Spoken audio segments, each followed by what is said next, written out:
Since the September 16th death of Mahsa Amini, who was killed in the custody of Iran's morality police after being arrested for what they said was not properly wearing a headscarf, more than 520 protesters have been killed in Iran, and more than 19,300 have been detained, according to human rights activists in Iran. Nick Kristof reports in the New York Times.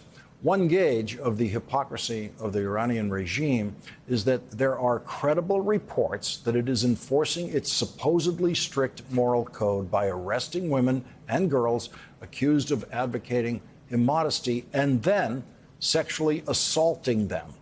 Iranians understand that gross immorality lies not in a girl's uncovered hair, but in the government that rapes her for it, and they should receive far more international support. Our next guest, Mahsa Ahmadinejad, spoke to Canadian Prime Minister Justin Trudeau earlier this week. We need you. We need your action. Yeah. We have common enemy, common virus, Islamic Republic. Joining us now, Mahsa Ahmadinejad. Thank you very much for joining us. Thank you so much. What else can you tell us about your discussion with Trudeau? It was the third anniversary of 176 Iranian Canadians got killed by Iran's Revolutionary Guards. What I said to Justin Trudeau 4 years ago when I was in Canadian Parliament and calling Canadian government to sanction Revolutionary Guards, they didn't. The same Revolutionary Guards killed innocent people after 3 years. And I asked him to put the Revolutionary Guards on the terrorist list. And don't forget, Lawrence, it's not just me. Millions of people calling the free democratic countries to legitimize and recognize the revolution and put the Revolutionary Guards on the terrorist list. Right now, the massive rally is taking place in France, another one in Washington, D.C., which I'm going to join it. And the main demand is the same. Just isolate the Islamic Republic the same way that you isolate Putin. When does this protest become a revolution? The moment when women, shoulder to shoulder with men, started to burn headscarves. You know what?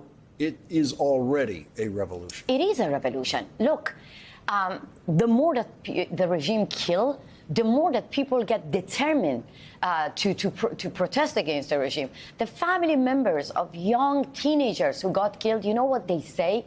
They turned the funeral into massive rally, and one of the fathers said that this revolution needed blood, and my son sacrificed his life. And I get goosebumps that some teenagers, when I go and check their social media, they wrote before going to the protest, they wrote, many of them, that this might be our last day.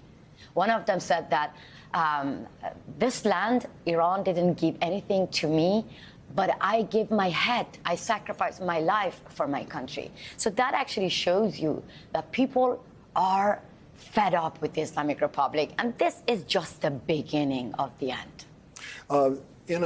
In a situation where your future is so limited, then this willing to sacrifice, make the highest sacrifice, becomes more possible. And so this dynamic is I don't see what changes in this dynamic going forward. Why would this revolution slow down? I don't see why it would. No, look, the level of the brutality, it's very intense. I mean, can you believe that the government used like any tactic, raping women in prison right now, hanging people? 50 people are being sentenced to death.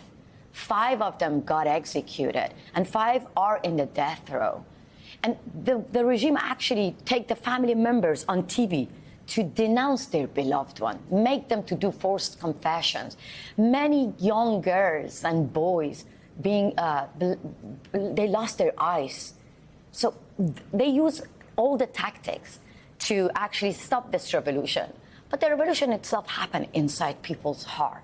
Even those who supported the revolution saying that the Islamic Republic is against our dignity. This is the first time we see sense of unity among Iranians inside and outside.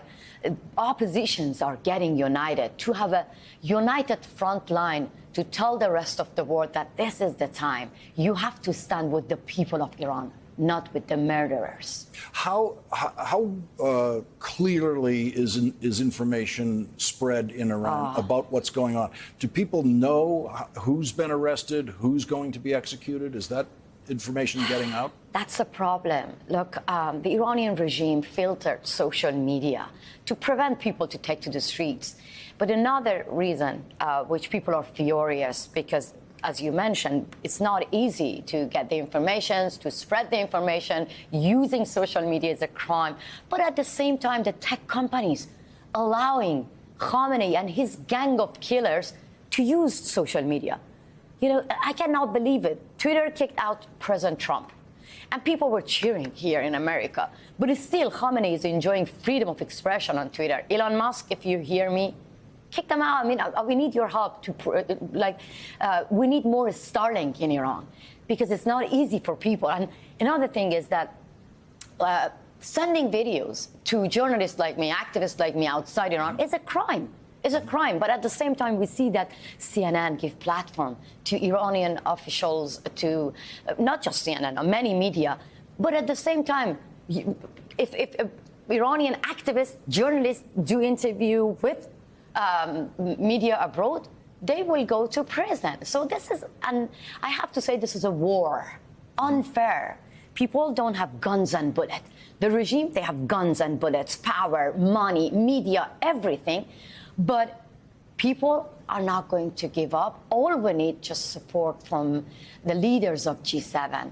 Kick out the Islamic Republic diplomats and recall the ambassadors when you see that innocent teenagers are getting executed for the crime of peacefully protesting.